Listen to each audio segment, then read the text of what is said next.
everyone, it's Shel C from PaperOcotilloStudio, and today I'm sharing with you this piece that I finished. It's a mixed media assemblage piece on a wooden board that I got from the Walmart store, Wooden Heart. It actually had slats across it, so it was 3 slats stapled onto another wood board on the back. And I didn't want the slats. So the first thing I did was to collage the background.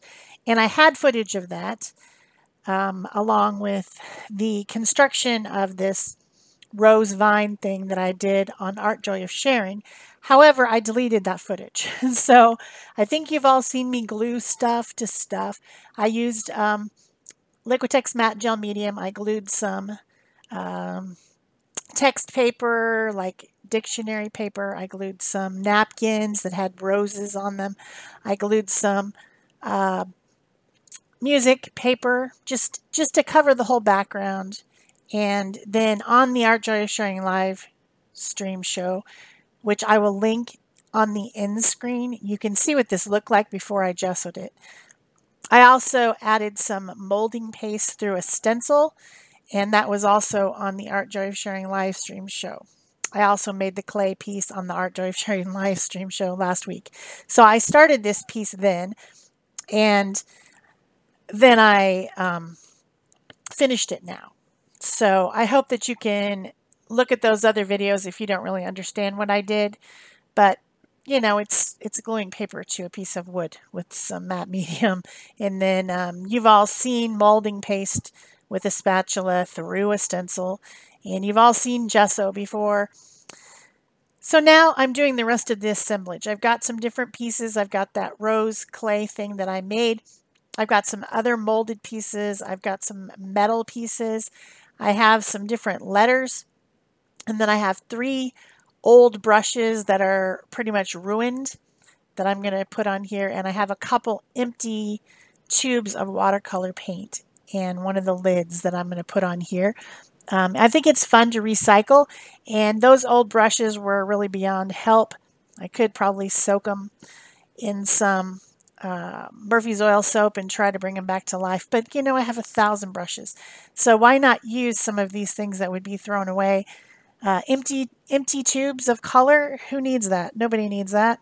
But it looks fun on the assemblage. So the way that I'm attaching everything is I have some 3D matte gel. This is just a heavy gel medium. This one happens to be from Art Basics. You know, you could use it from Golden or Liquitex or whatever. It's heavier than the regular matte medium that I use that I call gel matte medium. I use that all the time for collage. This is heavier than that. It's thick and heavy. And then also on the real heavy pieces, in order to get it to stay put while I'm letting that heavy gel medium dry, I'm using hot glue. If I just glued it with hot glue, it would pop off because hot glue isn't really a permanent solution to anything. But in a temporary, you know, while it's got all that other goop that's going to have to dry 24 hours on it, it keeps it on there while the other stuff dries. So it's kind of a combo. I learned this from Peg Robinson. She does this, and I think it's brilliant because I've glued stuff with matte medium before, and it just takes a really long time for it to stick. And it's frustrating. You just want to, well, for me, I'm an instant gratification person. I just want it to be dry already. I just want it to stick on there. So for like the brush and the squeeze bottles, which are made out of metal, and this heavy clay piece, I'm using that method. Then for all the rest of it, I'm just gluing it on with the heavy gel matte medium. Also, I'm using an old scrubby brush to clean up. Sometimes you'll see people do an assemblage like this, and they'll just slap the stuff on there, and then they'll put like glitter or beads or different things in the excess medium. And that looks pretty cool, but I didn't want all that excess medium around the edges of all my things. So I used an old scrubby brush and just cleaned off around once I had, you know, squished down the matte medium. That's a technical term, squished. Then, you know, some of it squeezes out the edge when you push it, and I cleaned that up. So that's just what I'm trying to say. I didn't want it all that extra stuff. It probably helps it last on there, maybe, or stick on there maybe longer. I don't know. I don't think any of this is coming off. I've pulled on it, and I don't think that it's ever going to come apart unless somebody maybe smashed it on the ground or something. Maybe something would break off, but then that would happen anyway. So I got out a couple different sets of letters. One of them is taller than the other one. It's made out of wood, and then the other one is made out of like heavy card. And I didn't know which one I wanted. I liked the font of the lower, thinner one better, so I ended up using that, and a little metal frame to go around the A and R. I just think it looks kind of cool that way.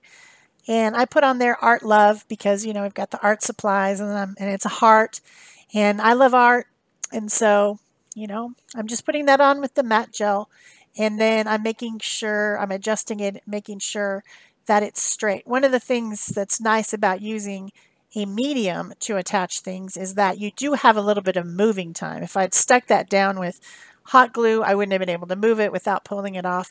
If I, you know, stuck it down with something that dries quickly, I wouldn't have the adjustment time to make sure it's all straight, because it bugs me when things aren't straight, when letters aren't straight, unless I intentionally make them crooked, which I do sometimes.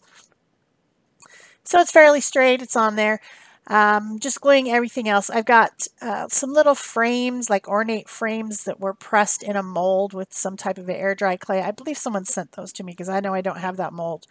I have some flowers that are molded, which I do have that mold, and some leaves. Then I have a couple wooden keys and a metal heart-shaped lock that I put on. Just some things I had around, you know, here and there. I like the 3D-ness of this piece. It's very textural, and it stands away from the board probably 2 inches at the top of the flower. So that's pretty cool. I don't do assemblage that often, but it's fun to do something different every once in a while. And this piece, Valentine's is coming up. I'll probably give it to someone as a gift. I don't know. I don't know who would really want it. Maybe I'll hang it on my studio door or something. I don't know. It was just a fun thing to do. I saw this inexpensive wooden heart when I was at Walmart getting some dog food. And, you know, if I'm at Walmart, I'm going to go in the craft section. I mean, duh, right?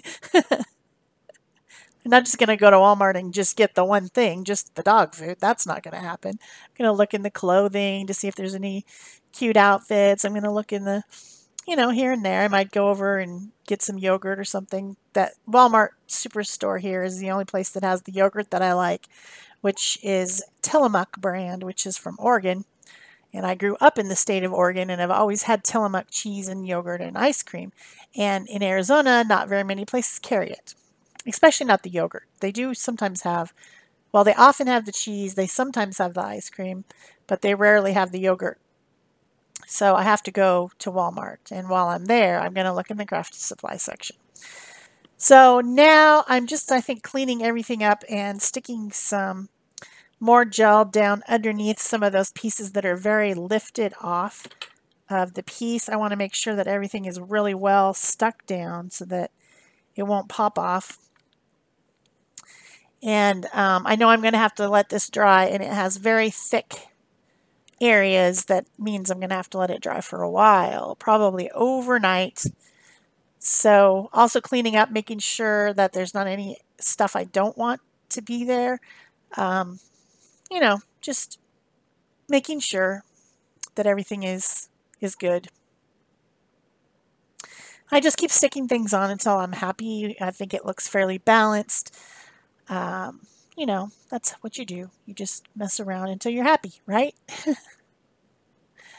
So once I am, I'm just going to leave it.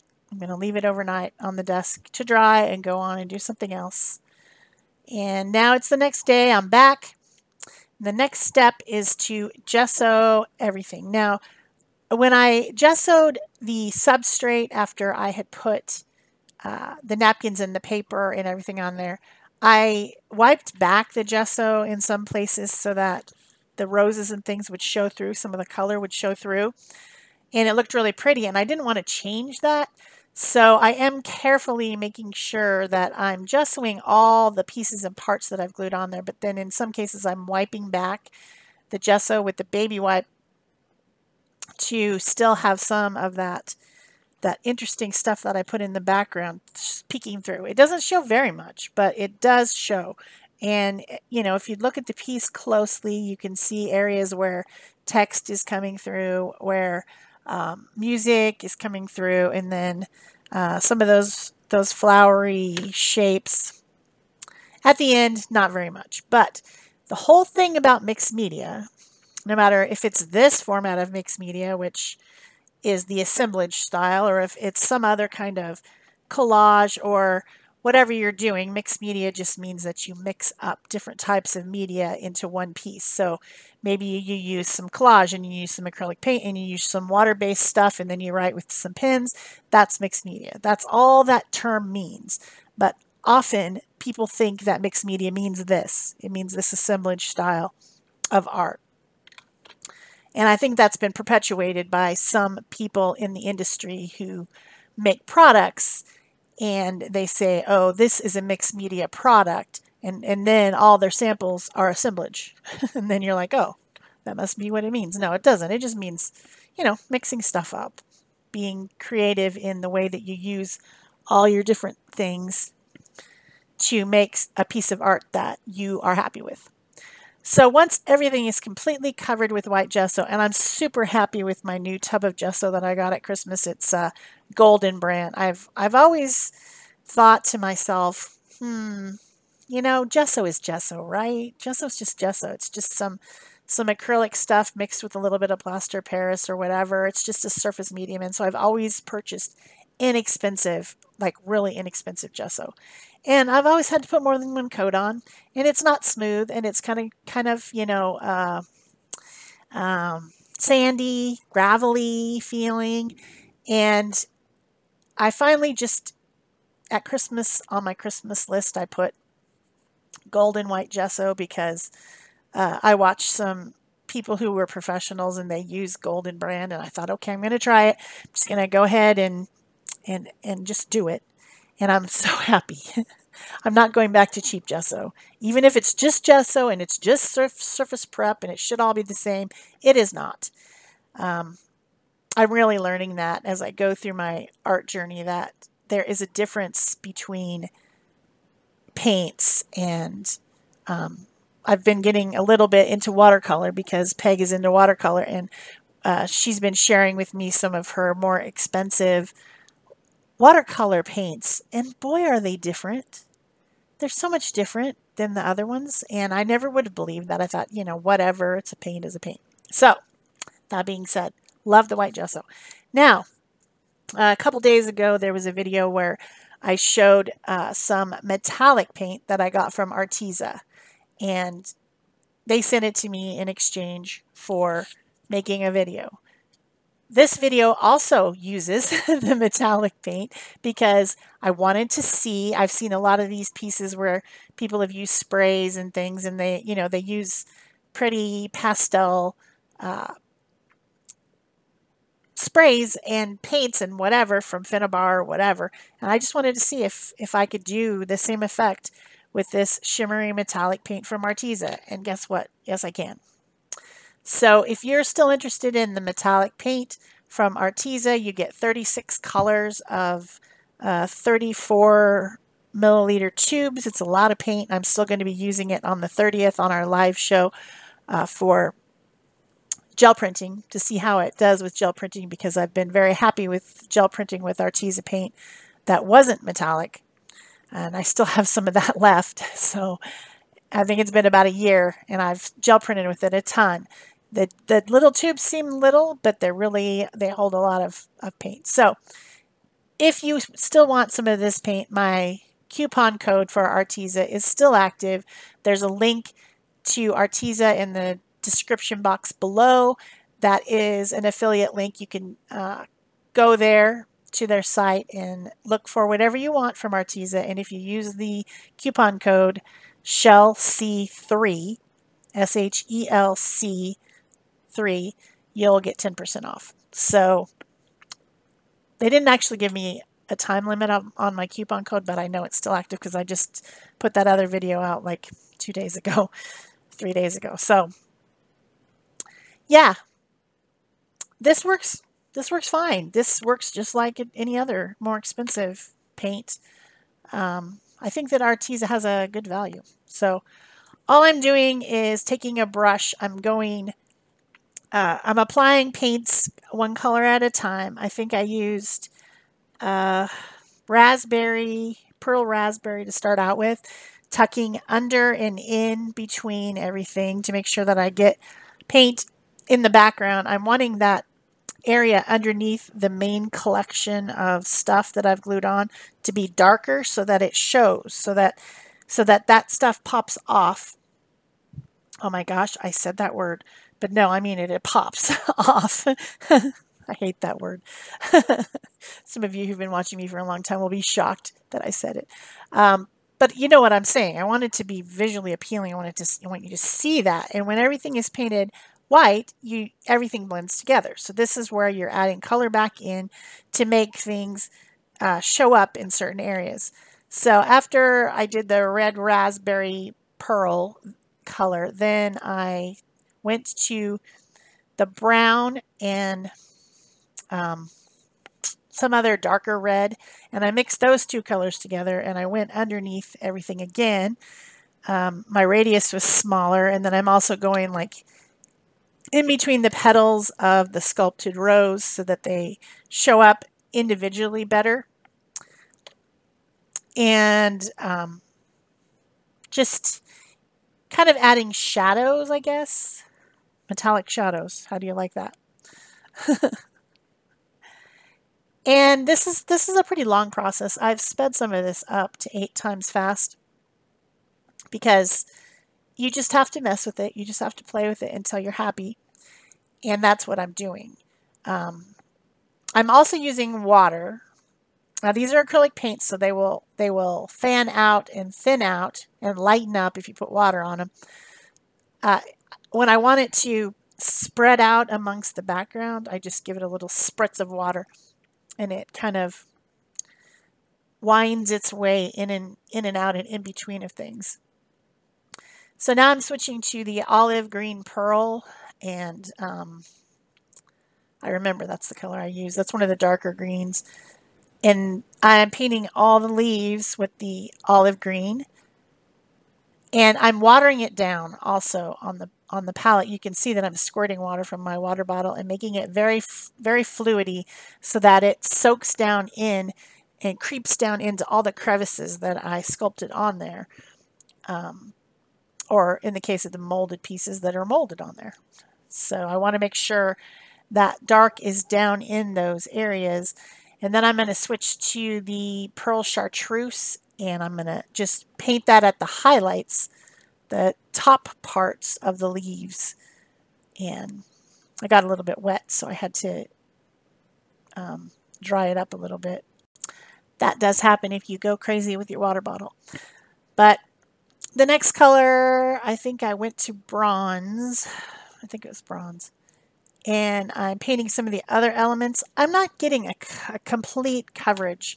I guess that's kind of what I want to say. I'm not covering anything. I'm using the media wet enough that it soaks down into the creases of the pieces. And I'm a poet and I didn't even know it. I'm also using the brown color again. That's deep brown or something like that. Pearl Deep Brown, I think it's called, to paint the vines. I didn't think they should be green. I thought they should be more like a stem of the flowers. I pick up the pink, the pearl pink, which is a very light, pale baby pink, and hit some of the highlights of the flowers. And then I've got gold, and I'm putting some of the gold on here and there on different things, making the frames gold. I want things to stand out. I want things to have dimension and color, but I'm not making it super bright. It's pastel-y, you know, kind of a romantic looking thing, sort of. I think I use the gold on the brushes too. just covering them with a little bit of that. That's the lightest of the gold colors. There's a gold and Aztec gold. There's quite a few colors in the metallics. Most of them are called pearl because they're pearly and shimmery. What did I do next? I can't tell. I think I'm still working on golds. And then I decide to bring in some contrasting color. I decide the pearl turquoise. I put that on the leaves, and then I add that a little bit here and there on the background. And I do the same thing with the pearl royal purple color. I put that on the flowers and then some on the background. So I also think I used a peach or a tangerine or mango color. I ended up changing the color because I'd first put that very pale pink on those molded roses, and then I decided to add a warmer color, and I believe it's the pearl mango that I put. I can't remember when that was in the step, but I'm adding those more intense colors around the letters as well in the background to make them stand out from the background a little bit. And then the final step makes everything stand out a lot more, which should be coming up soon. Here we go. All right, dry brushing. Now this brush has no water on it, and I'm getting just the tiniest bit of the white gesso on there, and then, you know, rubbing it off onto the lid so that I don't have very much gesso on there. The problem with dry brushing is that usually you might get too much paint or gesso on your brush. So you just got to wipe it off onto something so that there's hardly any on there. And then I'm just going through and I'm flipping across the highlights of everything. And that brings out all the top layers of whether it's the molded stenciled leaves in the background with molding paste, whether it's the tops of all the different letters and things. It all stands out more and gives you more contrast between the matte gesso and the metallic paint. So that's it for me. Thanks for watching. Bye-bye.